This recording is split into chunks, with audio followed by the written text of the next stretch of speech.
voudrais juste dire, par exemple, aux nouvelles autorités, je pense qu'il y a beaucoup d'OSC qui ont demandé à manifester et ils disent que, vu la situation sécuritaire, ils ne peuvent pas autoriser. Ouais. Moi, mes conseils pour vous et tous ceux qui soutiennent le MPCR aujourd'hui, oui, c'est de savoir qu'à chaque fois, lorsqu'on réprime, ça donne, d'une part, dans la mentalité, une dictature. Et quand il y a la dictature, ça donne des révoltes. Et quand il y a les révoltes, ça crée des rébellions. Et ça met le pays en danger. Puisque une fois que le peuple se dit qu'on les oblige à ne pas manifester ou bien on les oblige à ne pas avoir le libre d'expression, ça va donner d'autres choses dans la mentalité. Et pour moi, je dirais au président Damiba, à son excellence, de voir cette situation. Mieux vaut les laisser manifester et les cadrer qu'à chaque fois de dire qu'il y a l'insécurité et ne pas pouvoir donner à ces manifestants-là. Parce que quand on dit qu'il n'y a pas d'homme pour les cadrer... Voilà, parce que je peux dire que monsieur qui est là, vous étiez enfermé et quand vous êtes sorti, vous avez pris tout le respect que vous avez pour marcher, quel qu'en soit ce qui allait vous arriver sur le terrain, vous l'avez fait. Mais en son temps, il y avait l'insécurité et quand même, nous, vous et nous, avons marché et que MPCR est venu au pouvoir. Donc je ne peux pas comprendre aujourd'hui, on nous dit de ne pas marcher parce qu'il y a l'insécurité pendant que nous, on a marché et vous êtes venus. D'accord, permettez-moi de... Oui, réagissez à propos des manifestations. Je suis tout à fait d'accord et je suis à l'aise pour aborder ce sujet. Parce que, vous voyez, ce qui identifie à l'homme, c'est les valeurs qui l'animent. Oui. Et la seule valeur qui m'anime est que je ne suis pas un homme qui se contredit.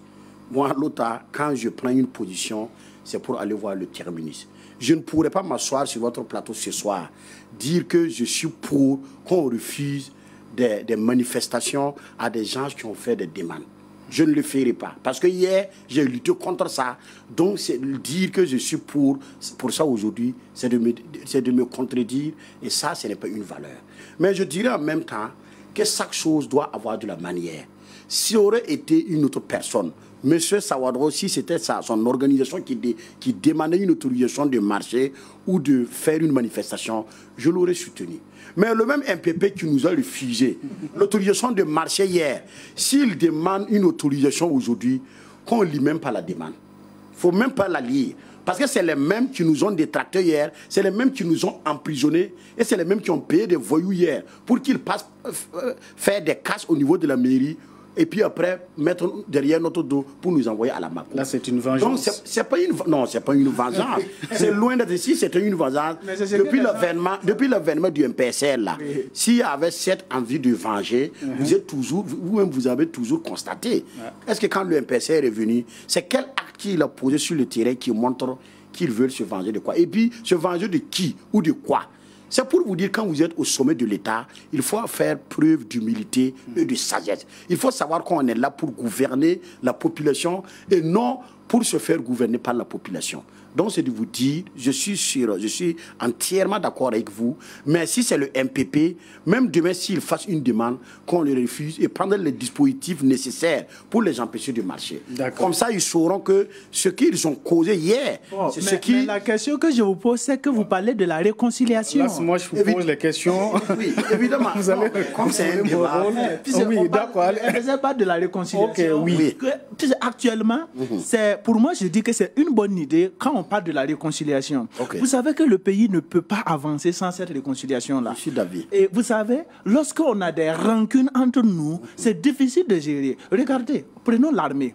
Si, par exemple, la gendarmerie est contre les militaires, la police est contre, par exemple, la gendarmerie. S'ils ne se réconcilient pas, ça serait difficile pour eux d'aller combattre l'ennemi. Donc, ce qui veut dire que même nous, dans la population, dans les sociétés civiles, là, si on ne peut pas avoir une réconciliation, aimer le prochain, se pardonner les faits que nous avons faits et avancer ensemble, je vous jure que le Burkina Faso n'avancera pas. Une question, est-ce que vous pensez qu'il faut forcément marcher pour... s'exprimer, on peut s'exprimer de plusieurs manières. On n'est pas obligé de marcher. Oui, bon, on n'est pas obligé de marcher. Moi, Alassane Sawadro, coordinateur du mouvement La France doit partir, j'ai demandé plusieurs fois à rencontrer son excellence. Je n'ai pas pu, mais je pense que M. Lota, je peux dire que ça fois, il se voit. Donc, vous voyez... Vous avez des preuves. Vous avez les preuves de ce que vous dites. Non.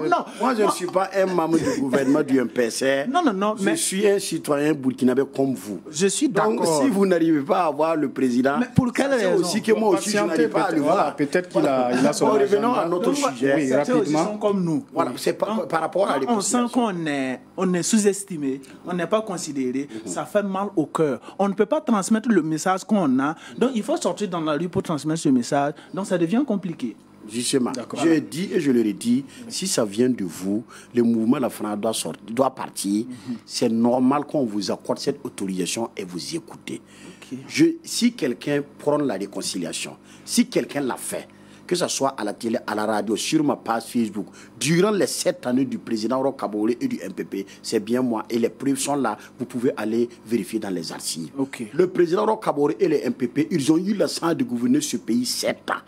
Et pendant ces 7 ans-là, celui qui devait réconcilier le Burkinabé, c'est bien le président Roch.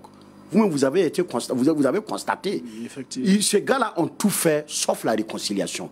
Quand vous prenez l'exemple sur les attaques terroristes, la première attaque terroriste là, qu'est-ce que le MPP n'a pas dit? Qu'est-ce qu'ils n'ont pas fait? C'est Blaise Compaoré et ses hommes, c'est le CDP, c'est ceux qui ont perdu le pouvoir. Donc aujourd'hui, les gens là aussi sont dans le même posture de dire, comme eux aussi ils ont perdu leurs avantages, c'est eux qui instrumentalisent les gens de venir attaquer les Burkinabés. Donc c'est de vous dire, quand on parle de réconciliation, c'est entre deux individus. Un homme ne se réconcilie pas avec soi-même. On se réconcilie avec une autre personne. Si cette personne n'a pas cette volonté, quand vous les suivez, par exemple, les vidéos, les audios qui circulent, les tentatives de saper la bonne marche de la transition, vous pensez que c'est des gens qui veulent la réconciliation?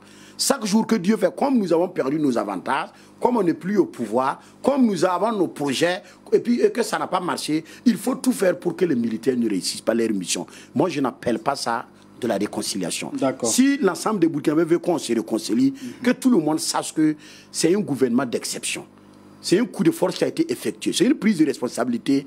Ils ont 3 années qu'on doit les juger. Si on veut la réconciliation, qu'on les aide à s'atteler sur l'essentiel qui est la sécurité, qui est l'économie, qui est de travailler à relever l'économie du pays. Et ensemble, nous allons nous asseoir sur la même table et prôner la réconciliation. Je reviendrai sur votre sujet. D'accord.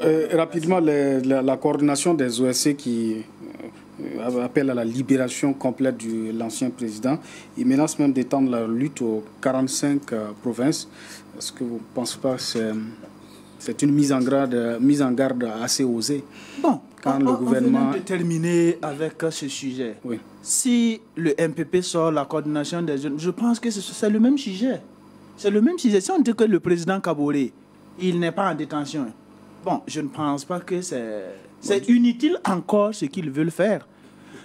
Je parle, puisque c'est un débat, chacun donne son point de vue. Je dis, si le président Kaboré, comme M. Lota venait de dire, n'est pas en détention, je pense que c'est inutile ce qu'ils veulent faire. Je pense qu'on devrait initier la force qu'on voulait faire pour marcher là, pour autre chose, parce que le pays même actuellement est dans l'insécurité et le gouvernement veut qu'on les accompagne dans la dignité et dans la droiture. Maintenant, nous, OSC, les différents OSC, nous sortons de temps en temps pour réclamer certaines choses. Mais bon, vraiment... Quand le président demande d'aller peut-être marcher dans les zones jaunes rouges, on peut également marcher là-bas pour soutenir les populations. Et marcher dans les zones rouges, je ne comprends pas, c'est-à-dire... Au lieu de vouloir marcher à Ouagadougou, vous pouvez aller peut-être dans une zone où l'insécurité... Bon, quelle est la cause de notre marche d'abord? C'est parce que la zone là où vous parlez, on ne peut pas arriver. Si on pouvait arriver là-bas, pourquoi marcher encore? On ne marche pas parce qu'on veut marcher. On marche parce qu'il y a une cause, l'insécurité qui chasse nos parents, nos frères dans la bourse là, qui nous rejoint dans la ville et que ça fait que saturer. Et voilà pourquoi nous marchons pour interpeller les autorités, de prendre toutes les dispositions pour finir avec ce fléau. Puisque le président Damiba, il a pris le pouvoir parce qu'il se disait, comme étant militaire, il pourrait finir avec le terrorisme. C'est pour cela qu'il a pris le pouvoir de Roch. Sinon, je ne vois pas pourquoi faire un coup d'État et puis prendre le pouvoir. C'est la même gouvernance, ce sont les mêmes ministres, ce sont les mêmes fils du pays. Donc s'il a pris, c'est parce qu'il y a l'insécurité et il compte finir avec ça. Et quand il a pris, il nous a donné 5 mois. Et dans les 5 mois, croyant que ça allait finir complètement, bon, pas finir complètement, mais un changement capital, on sent qu'il y a surplus de victimes. Et c'est ça aussi qui met mal à la population burkinabé. Quand on croyait que ça allait changer et qu'on voit qu'il y a plus de victimes de terrorisme, vous voyez, on n'arrive pas à comprendre quel est au juste le problème. C'est les nouvelles autorités qui ne sont pas compétentes. C'est parce qu'on les demande d'aller vers la Russie et ils refusent. C'est ça qui cause le problème. C'est financé par qui? Donc, à l'heure actuelle, toute la population est confuse. Donc, en parlant de partenariat, le président qui dit qu'on doit compter sur nous-mêmes, vous prenez un partenariat avec un pays bien cité, comme vous l'avez dit.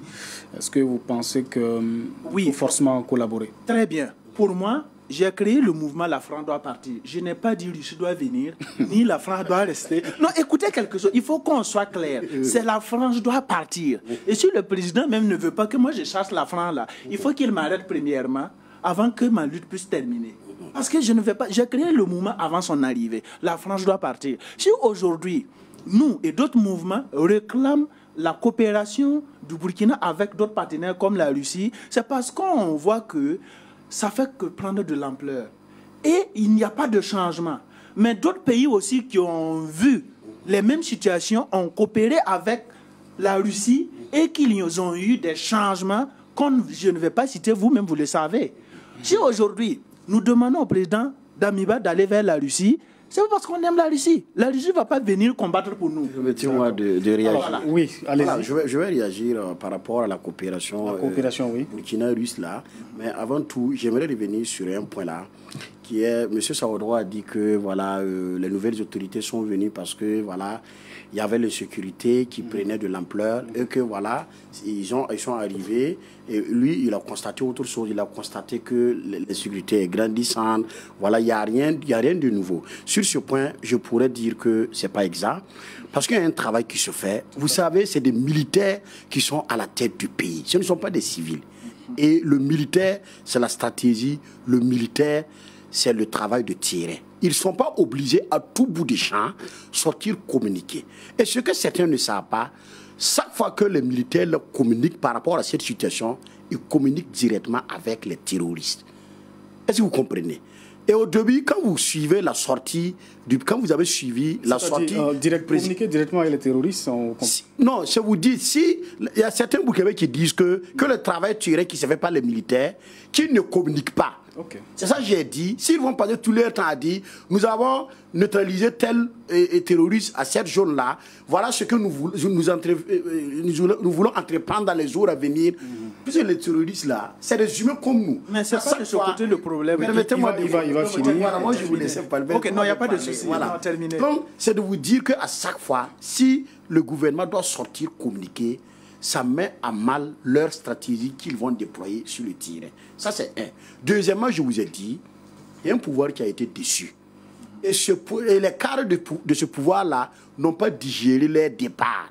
Et ils jurent sur tous les dieux qu'ils vont tout faire pour saper la bonne marche de la transition. Et ce sont ces mêmes gars. Par exemple, je vous connais très bien, je connais votre mouvement, je sais comment vous menez votre mouvement. Mais la majeure partie de ceux qui demandent le départ de la France, là, ce ne sont pas des gens qui sont honnêtes. C'est des gens qui sont instrumentalisés par le MPP. Ceux qui sortent, qui chantent, qui disent que même si on ne les donne pas des autorisations, ils vont marcher. Attendez, nous sommes des responsables et des intellectuels. L'accord qui existe entre le Burkina, si quelqu'un n'a rien à foutre avec les Français, c'est bien moi l'OTAN. Moi, je n'ai rien à foutre avec les Français. Ils n'ont qu'à aller se faire voir. Mais la coopération qui existe entre la France et le Burkina, ça date de 1958. Ce n'est pas de maintenant. Donc, c'est de vous dire, pour pouvoir vous séparer des Français, il faut utiliser la manière, il faut utiliser l'intelligence. Il ne suffit pas de se retrouver un groupuscule là, en jeune désœuvré, on se lève, on paie un tailleur qui vous coud des drapeaux de quoi, dire que c'est des drapeaux russes, sans dire que non, si le président de l'Union ne veut pas travailler avec la France, qu'il parte. Est-ce que c'est vous qui l'avez fait venir?